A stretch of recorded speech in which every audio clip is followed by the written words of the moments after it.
বন্ধুরা, আজকে আমি যে নতুন সোলার চার্জ কন্ট্রোলারটি আনা হয়েছে, MPPT solar charge controller 100 VOC এবং 35 অ্যাম্পিয়ারের, সেটা কিন্তু আজকে চালু করব।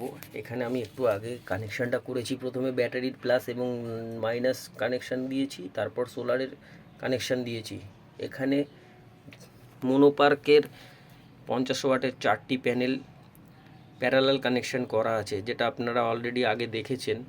এবং এখানে একটা 100H এর ব্যাটারির সঙ্গে কানেকশন করা হচ্ছে, কোনো লোড দেওয়া নেই। তো আপনাদের দেখিয়ে দিচ্ছি। এইখানে এই প্যানেলগুলো রয়েছে, 4টে 50 ওয়াটের মোনোপার্কের প্যানেল রয়েছে। এই যে এই প্যানেলগুলো থেকে কিন্তু কারেন্টও নেবে।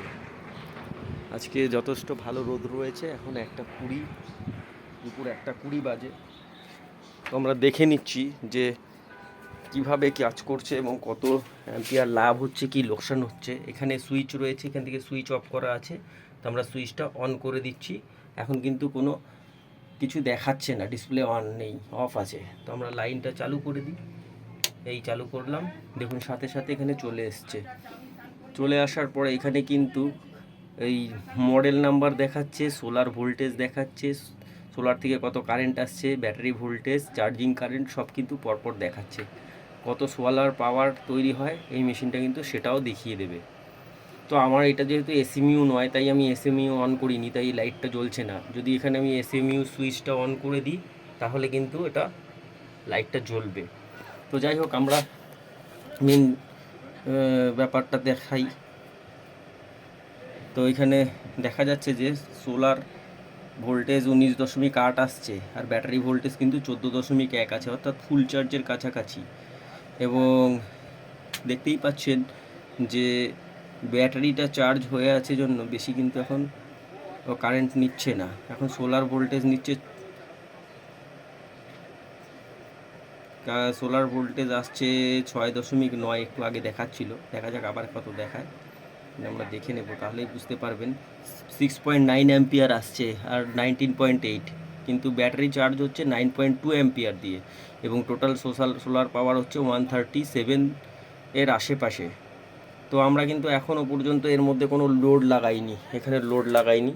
তো আমাদের ঘরের 140 ওয়াটের লোডটা আমরা ব্যাটারি থেকে নেব, কিছুক্ষণ চালাবো এবং সেক্ষেত্রে দেখে নেব যে কতটা কি ও অ্যাম্পিয়ার বাড়াচ্ছে কি কমাচ্ছে, এগুলো একটু দেখে নেব। তো বন্ধুরা, আমরা কিন্তু এখানে এখন এই যে কানেকশান করে দিয়েছি। এই যে এটা ঘরের নেগেটিভ এবং এটা পজিটিভ লোড। এটাও কিন্তু ডিসি তার, অনলাইন থেকে নিয়েছিলাম। কিন্তু এই তারের থেকে আমার মনে হয় মাইক্রোটেকের যে 4² mm তার আছে, অনেক তার কোয়ালিটি ভালো। তো দেখা যাক, আমরা এখানে দেখে নিচ্ছি। টাইম তো বাজে প্রায় 1:22-23। এখন সোলার পাওয়ার 145 ওয়াট তৈরি করছে। যেহেতু আমার ঘরে প্রায় 140 ওয়াটের ডিসি বাল্ব জ্বলছে, 20 ওয়াটের 7টা। তো আমি সব কটাকেই চালিয়ে দিয়ে এসেছি। 145 ওয়াট মতন চার্জ কিন্তু ওয়াটে হিসেবে দেখাচ্ছে। এবং 7.3 অ্যাম্পিয়ার কারেন্ট আসছে এবং 9.8 অ্যাম্পিয়ারে কিন্তু সেটা পরিবর্তিত হয়ে যাচ্ছে। এইটাই হচ্ছে এমপিপিটির চার্জ কন্ট্রোলারের সুবিধা। আজকেই এটাকে প্রথম আমরা ইনস্টল করলাম।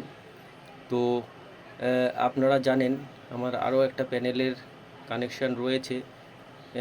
সেই প্যানেলটা, অর্থাৎ প্রায় 315 ওয়াটের যে প্যানেলটা রয়েছে উপরে, সেই প্যানেলের প্যারালাল কানেকশানে কীরকম কী রেজাল্ট দেয় সেটা আমরা পরে দেখাবো। আশা করি এই ভিডিও থেকে আপনারা অনেক কিছুই বুঝতে পেরেছেন। এবং টোটাল যে আমার 515 ওয়াট আছে, তার মধ্যে আমি 450 ওয়াট কিন্তু ব্যবহার করব। এবং তাতে সেখানে কিন্তু প্যারালালে আমি ব্যবহার করব না, সেখানে আমি সিরিজ ব্যবহার করব। এবং তাতে কি রেজাল্ট হয় না হয় সেগুলো আপনারা ভালোই বুঝতে পারবেন। তো যাই হোক, আমি রেজাল্ট যথেষ্ট ভালো দেখাচ্ছে এবং PWM এর থেকে এটা অনেক ভালো কাজ হচ্ছে, এটুকুনি বোঝা যাচ্ছে। যে 7.3 অ্যাম্পিয়ার কারেন্ট আসছে, দেখুন 9.8 অ্যাম্পিয়ার দিয়ে ও কিন্তু ব্যাটারি চার্জ করছে। ব্যাটারি যেহেতু মোটামুটি ফুল চার্জের কাছাকাছি চলে এসেছে, সেই জন্য কিন্তু বেশি কিন্তু অ্যাম্পিয়ার নিচ্ছে না। আশা করি আপনাদের ভিডিও অনেক ভালো লেগেছে। আপনারা লাইক এবং সাবস্ক্রাইব করবেন এবং সকলকে ভিডিও পাঠিয়ে দেবেন। কারোর যদি কোনো বক্তব্য থাকে সেটাও জানতে পারেন। তো এটা আমি মাত্র 3700 টাকায়, 3790 অর্থাৎ প্রায় 3800, ধরুন 3800 টাকার মতন পড়েছে। তো আপনারা এটাকে নিতে পারেন, ভালো কাজ করছে। নমস্কার।